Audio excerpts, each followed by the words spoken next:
My son, you confuse lust with loneliness. Not because you're weak, not because you're broken, but because no one ever taught you the difference. Lust feels like desire. Loneliness feels like absence. And when absence lives in the body long enough, it disguises itself as hunger. You think you want her body. What you want is to feel chosen, to feel seen, to feel wanted without having to earn it. That ache you feel late at night is not sexual, it's relational.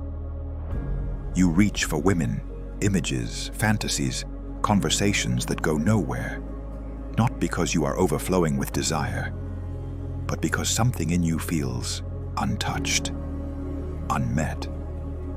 And when that goes unexamined, lust becomes a substitute for connection. Here's the truth you need to understand. Lust promises relief without responsibility. It offers intensity without intimacy, closeness without risk, validation without exposure. That's why it's seductive. But every time you use lust to cover loneliness, you reinforce the lie that you are only valuable when desired. That erodes you. Sexual energy is not meant to be scattered. It's meant to be integrated. In older traditions, sexual force was treated as a superpower, a life force not to be wasted. Something that built civilizations when channeled and destroyed men when wasted. When you leak it constantly, you don't just lose energy. You lose orientation.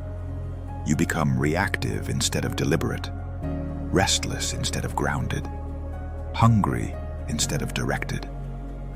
That hunger makes you chase, and chasing always puts you beneath what you pursue. Here's something you need to hear. The part of you that wants constant stimulation is not your masculine core.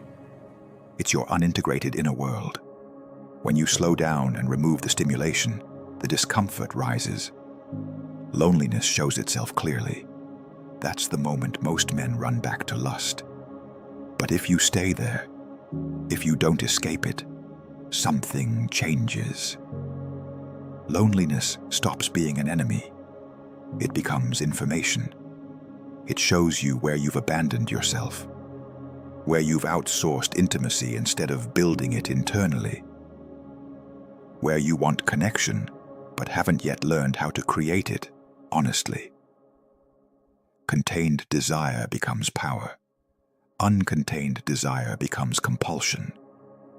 The man who can desire without acting immediately gains authority over himself. And self-authority is attractive because it's rare. When you stop confusing lust with loneliness, your standards rise. You stop wanting a woman. You start wanting the right connection. You stop chasing intensity. You start choosing depth. And that shift changes everything. You don't numb the loneliness. You address it. You build brotherhood. You build purpose. You build a life that doesn't need constant distraction to feel alive. Then, when desire shows up, it's clean. Not desperate, not frantic, not hollow. It's intentional. And that's when intimacy becomes something that strengthens you instead of drains you.